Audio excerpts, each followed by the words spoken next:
Hello everyone, this is Mason Stevenson, editor of the HR Exchange Network, coming to you for another podcast today. As we've been talking the last few weeks, the CTO Exchange is coming up on March 18th through the 20th in Orlando.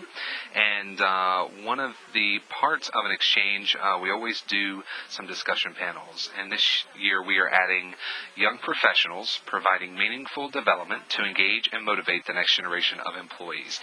That panel is being moderated by Ron Edwards, the AVP of Talent Management from MassMutual, and he joins us today. Thanks, Mr. Edwards. Thanks, Mason. I'm glad to be here.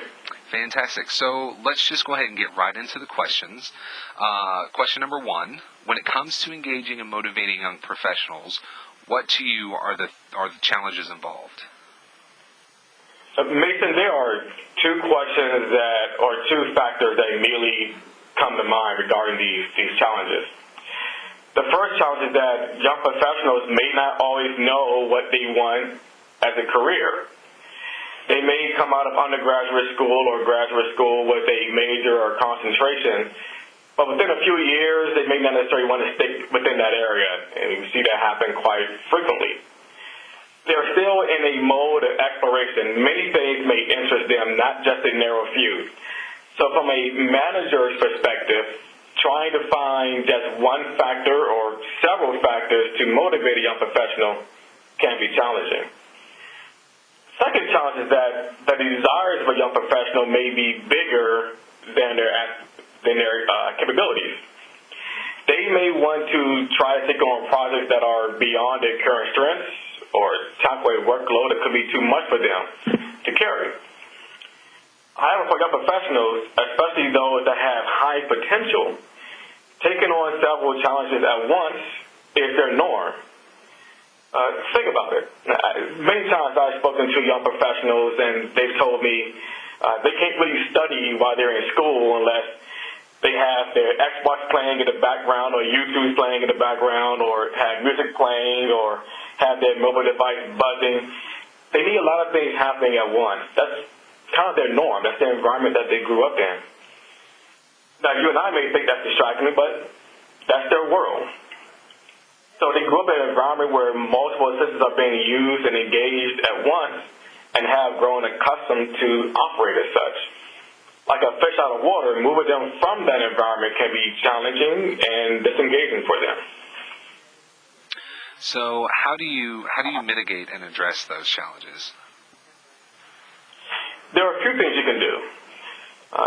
First thing, give young professionals a platform to explore several of their interests.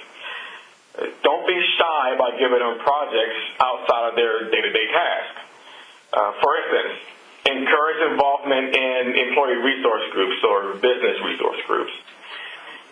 These opportunities can help them explore opportunities within different areas of the business that can interest them, and do so in a very non-threatening and safe environment. Second thing, connect them with leaders in other departments that they're interested in, with the express purpose of working on projects within those groups. And thirdly, an opportunity that I don't think is used as often, but is quite impactful, is skills-based volunteering, where you can volunteer with a nonprofit to lend skills that the nonprofit may be lacking.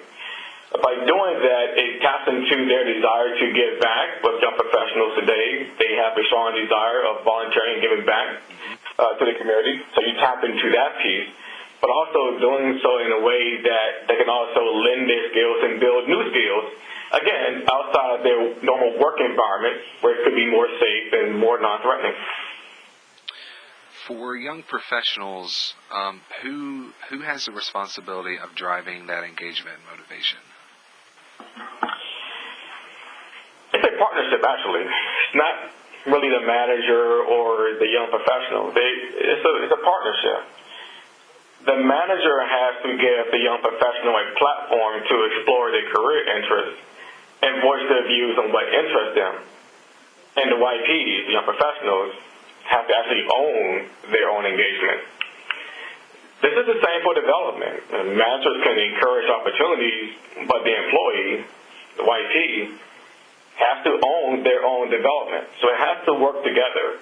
Managers have to give the opportunity, but the YPs actually have to put it into action. That makes makes sense.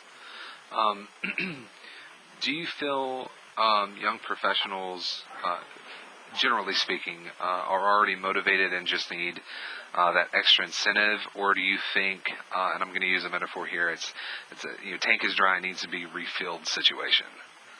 I like that. My view, the motivation is already there. We just have to give them the platform to explore, and you will see them thrive. Here's a fundamental thing we have to understand here, and this goes back to diversity and inclusion, actually. Engagement for a young professional looks different than engagement for a mid-career Gen Xer or a late-career baby boomer. It's not right or wrong, it's just different. So there's no need for extra incentive, so to speak. We just need to be mindful to incentivize in a different way. Recognizing and acting on those differences is a true building block of diversity. And we should include them in the decisions on what those incentives entail. Inclusion is very important. Again, we should not dictate what they should do or project our own beliefs and preferences upon them. Give them a voice for what impacts them is really engaging and can lead to outstanding results.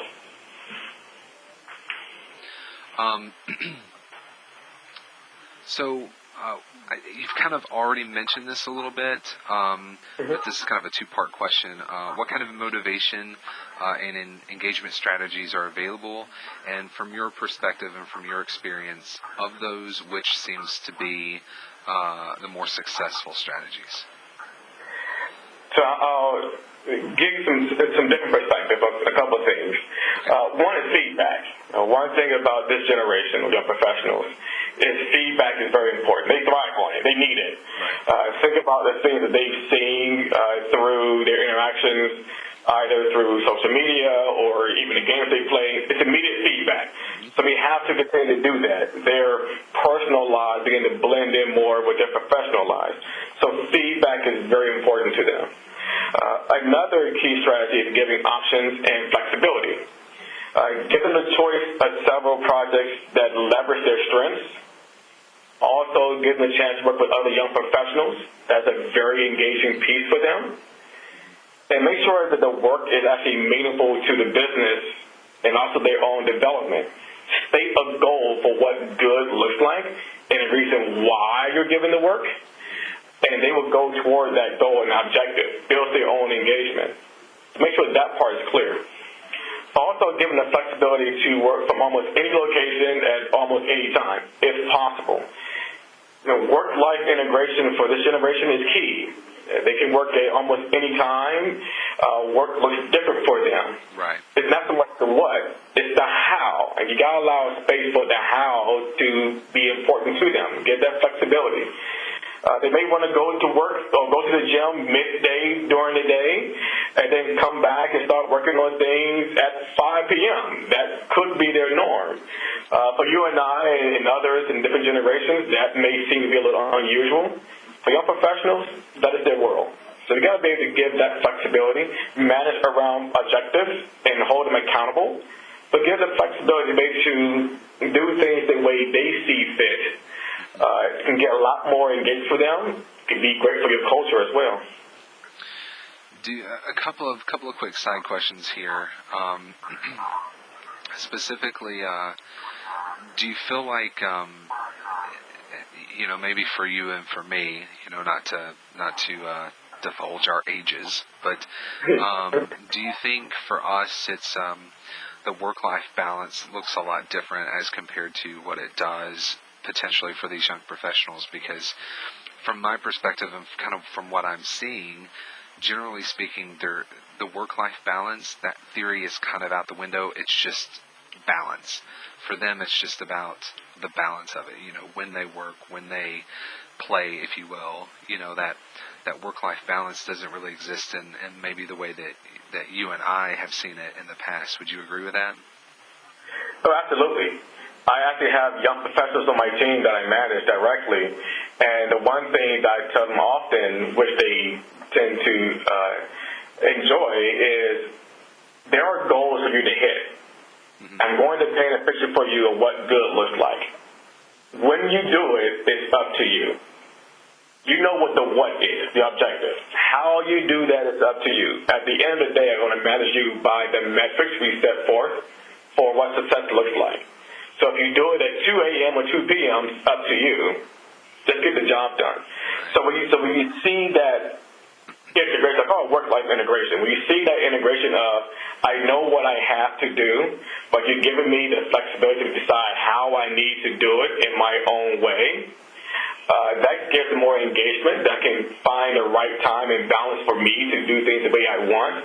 But also, you get a level of creativity and innovation that you may not have actually thought of. Right. If you set time deadlines for a project that may not have a true quote-unquote time deadline for a time of day, but allow them the flexibility to do it the way they feel is right, you may find new ideas for yourself they may not even thought of. And that's, again, very engaging for a young professional. They want to feel that they can contribute, but do it in their own way, by still having the company meet their objectives. And you can create that kind of environment for them with some structure, that would be great. You would see them thrive.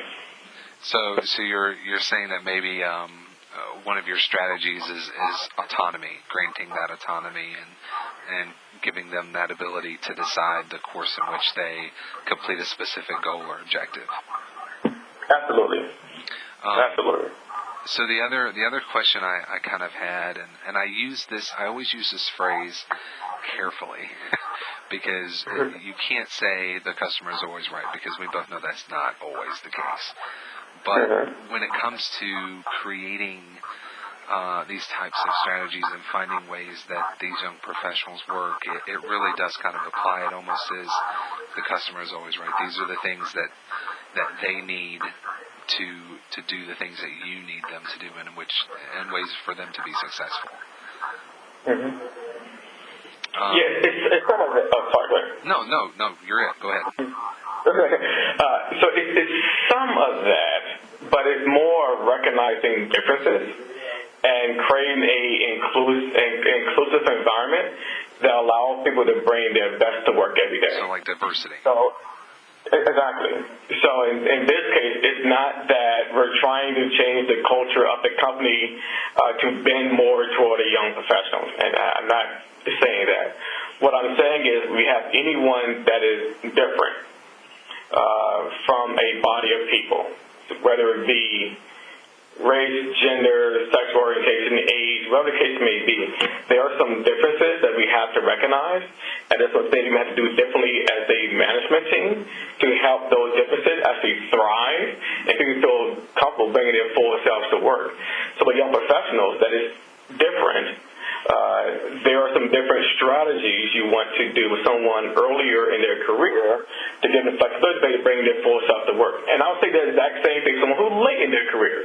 So they probably want to do a little bit differently. That means more for their generation. Again, it's not right or wrong. It's just different. And we have to recognize those differences to allow people to actually thrive. Because there is strength in those differences. Absolutely.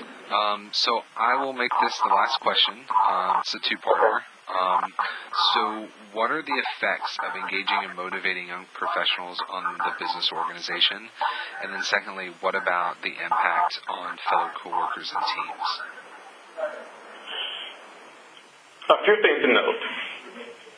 With young professionals, by having them be fully engaged and giving flexibility for them to bring their full ideas to work, what you end up having are fresh and innovative ideas that can be a solution to a problem or potentially spark the eventual solution. They'll find different ways of getting there.